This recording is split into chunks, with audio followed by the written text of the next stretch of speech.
Vores fødevarer udsættes oftere og oftere for strengere kontrol og større kvalitetskrav. Det skyldes ikke mindst de fremmedlemmer, som man i dag finder i vores madvarer på restauranter og i dagligvarebutikker. Forfatter og foredragsholder Margit Nedergaard har skrevet bogen En lama i suppen, som illustrerer problemet og sætter fokus på den danske fødevareindustri, som efter hendes mening løber fra ansvaret. Og nu kan jeg sige velkommen til dig, Margit Nedergaard. Jo, tak for det. Hvor stort er problemet med at finde fremmedlemmer eller genstande i maden, som ikke hører til der? Det er stort. Det er desværre meget udbredt, og det er ikke kun i Danmark, men også i mange andre lande, som eksempelvis Thailand, udlandet og Malta. Og lige netop Malta, der har man indført forbud for fødevareindtag mellem solopgang og solnedgang for på den måde at komme problemet til livs. Det virker lidt dumt at sige til befolkningen, at de ikke må spise. Gør det ikke det? Helt bestemt. Det har også været snak om at ændre den procedure igen, i det flere af landets borgere simpelthen har raget nye problemer til sig i form af massiv vægttab, dehydrering. Og der har også været en markant stigning i antallet af dødsfald. Er det et nyt fænomen, det her? Nej, det er det ikke. Man har kendt til det siden århundredeskiftet. Her fandt den kendte fysiker Belvedere Monopoly. Han fandt en grainsaks i en fastelavnsbolle. Og du kan jo nok forestille dig, at det er en grim en sådan en. Det er noget djævels bagværk i hvert fald. Ved den hændelse, der fik man virkelig øjnene op for problemet og satte hav af undersøgelser i værk. Jeg tror, der er mange nysgerrige derude, som måske er skeptiske om, hvor stort problemet rent faktisk er. Om problemet overhovedet finder sted i den skala, som du skriver i bogen. Hvorfor skal man tro på, hvad du fortæller i din bog? Jeg benytter mig af troværdige kilder, indberetninger fra stat og kommune, statistikker, tekst-tv og medierne, hvor jeg har samlet materiale i hentet 65 år nu. I din nye bog beskriver du nogle af de genstande, som folk har fundet i maden gennem tiderne. Kan du prøve at give et par eksempler på det? Der er rigtig mange eksempler at tage af. På en fattiggård i Hjørring omkring år 1915, der fandt man ved den årlige julefest rester af slæde og kælke i risalamangen. Og det ender jo med at blive en twist i julebanke, når man sådan sidder og tykker i gamle møder. Det ved jeg ikke, om du kan forestille dig. Jo, bestemt. Det er jo ikke særlig julet, kan man jo sige. Hvad med i lidt nyere tid? Har du eksempler fra vore dage?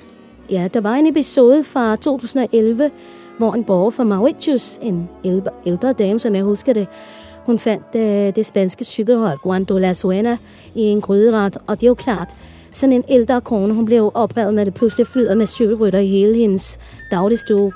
Hun var altså indlagt i 14 dage på det lokale sygehus. Heldigvis så hun ikke rigtig nået at spise noget, før hun opdagede det. Så ja, det var altså, da hun hældte den her person op på tallerkenen, at helvede løs, og det væltede ud med racercykler, og hun får jo en kæmpe forskrækkelse. Ja, det er jo en voldsom oplevelse for sådan en ældre dame der. Ja, meget voldsomt.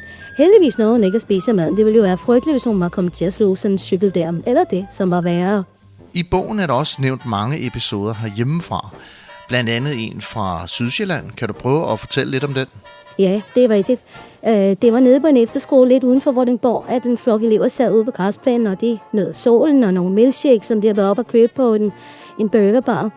Der sidder en af de her elever, en pige, og kan høre en lyd nede fra hendes milkshakes. De som bliver højere og højere. Hun vælger så at løfte låget, og ud kommer der simpelthen en stor bisværm. Jeg ved ikke, om du kan forestille dig 1000 bier være fanget i en milkshake, hvor trælse de egentlig kan være, når de slipper ud. Der er jo mange elever, der bliver stalket, og nogen løber ind i nogle træer, imens de flygter, og der er en lærer, der får en bi direkte på knæet. Det er jo klart, det er en frygtelig farlig situation, og folk bliver meget bange. Ja, og der er jo ikke meget, man kan gøre her for at passe på sig selv. Jeg mener, man kunne måske stille spørgsmålstegn ved, om pigen skulle have løftet låget med den underlige lyd, der kom ned fra hendes milkshake. Ja, nu regner man jo ikke med, at der kommer en bisværm ud af sin milkshake. Du har en kilde med i bogen, Eivind Stæremose, som har fundet utrolig mange ting i sin mad gennem årene, og som også er begyndt at samle på dem. Kan du ikke prøve at fortælle om, hvad han har fundet, og ikke mindst, hvad han har gjort af alle de her ting, han har fundet? Ja, det er blevet til pænt mange ting gennem årene. Ham Eivind her, han har blandt andet fundet en bagklap fra en gammel Ford Taunus, en lasagne. Han har fundet læderstøvler, penalhuse, skilsmissepapir, en tennisbold. Det har mest været i poser med gulerod og kartofler og lignende. Og så har han fundet en skildpadde og en frisbee oven på en pizza engang. Det var sådan en slags dobbeltgevinst, kan man sige.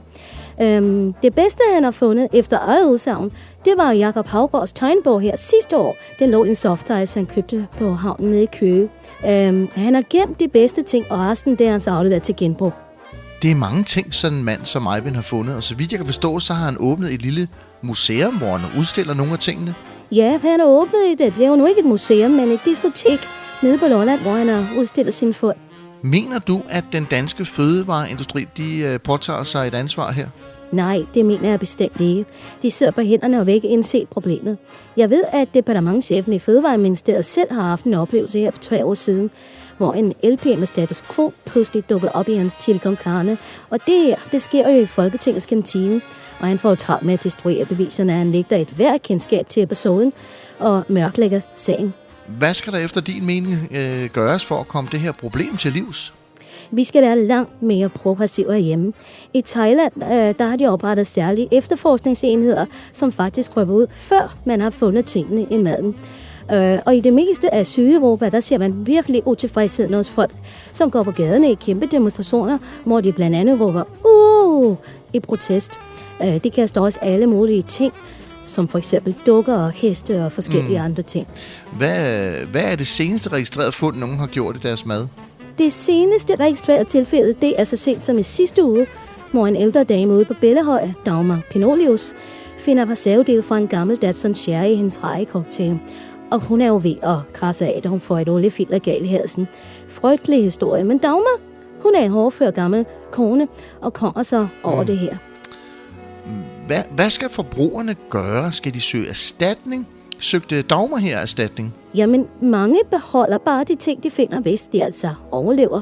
Dagmar her, hun gik faktisk i retten med det, men der var lukket den dag. Og hvad med det, man finder? Må man beholde det? Ja, det er finders keepers, og heldigvis er de fleste jo glade for det, de finder.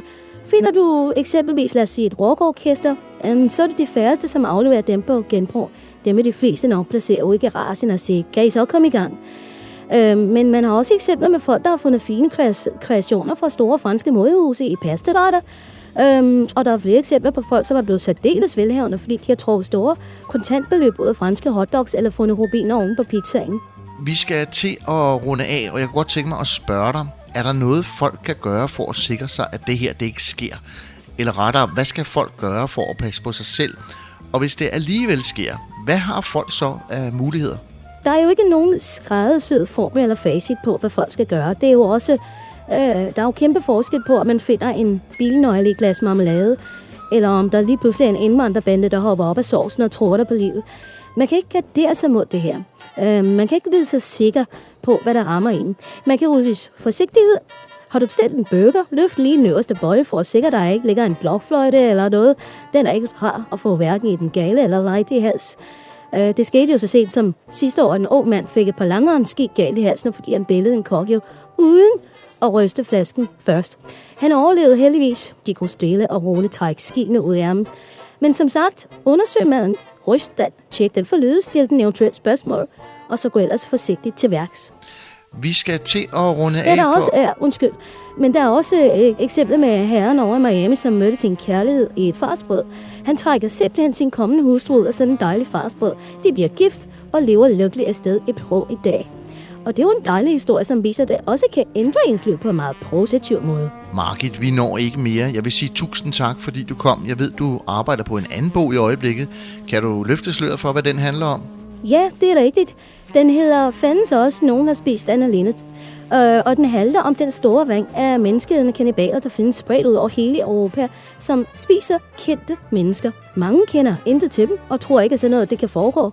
Men prøv en gang at tænke over, hvornår du sidst har set folk som Søs Finger, Susse Bøj og Michael Falk. Ja, Michael Falk var i fjernsynet i sidste uge. Ej, det kan ikke have været ham. Du tænker nok på Clemen Kjærsgaard. De minder utrolig meget om hinanden. Margit Nedergaard, vi har ikke mere tid. Tak fordi du kiggede forbi studiet. Ja, selv var.